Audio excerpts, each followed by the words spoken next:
I think after 5 seasons of this show, it has been incredibly successful.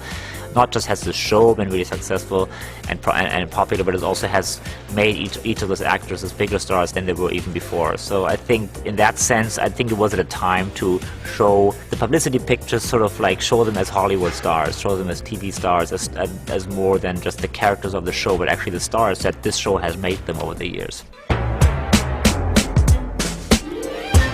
Now, where would you say Brie finds her inner strength? I think she was molded very early on in life, and those sort of religious constructs and familial constructs are so deep within her that the thought of not going on isn't really part of her makeup. So unlike me, who might think, shall I stay in bed today, which of course I never do now that I have children. But you know what I mean, I just don't think that's part of her character, so she's always going to move forward. What we're doing today basically is to illustrate that in a sort of tongue-in-cheek, kind of fun kind of way. The idea was that we present the 5 women, the 5 main characters of the show, in a sort of like a digital kind of vista and background that we're going to put in post later. We're shooting them basically in the studio here. Each of the characters got to show sort of like a medieval weapon, something that we metaphorically gives an idea of women going to battle almost. Like the idea was sort of that those women have fought battles, they have won battles, they have gone to hell and to war, through war if you will. And the idea behind it is that we portray them sort of that way, as heroic, strong female characters that have gotten stronger, more resilient over the years through the obstacles they have overcome. Terry Hatcher chose the weapon that she chose was actually a shield, which could be telling for something. Rather than attacking, she chose something that sort of defends her and shields her from the attacks to come. I just think Susan has been in a well-intended way dominated by some demons that I feel like I either didn't deal with or, matured beyond.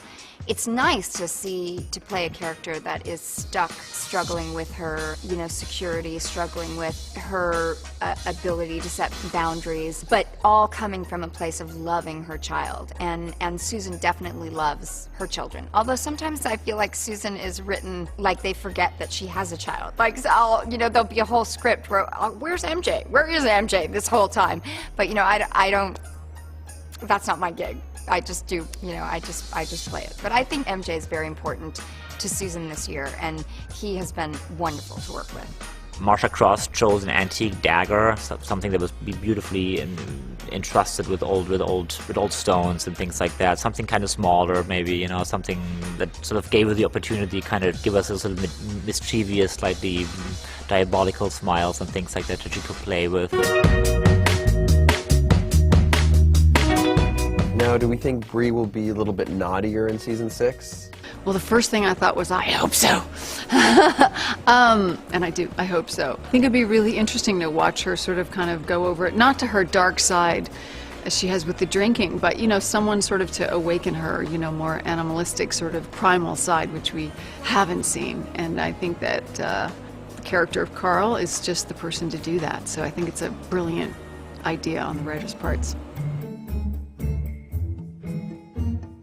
I know you want to know, but I can't tell you who Mike kisses on the altar.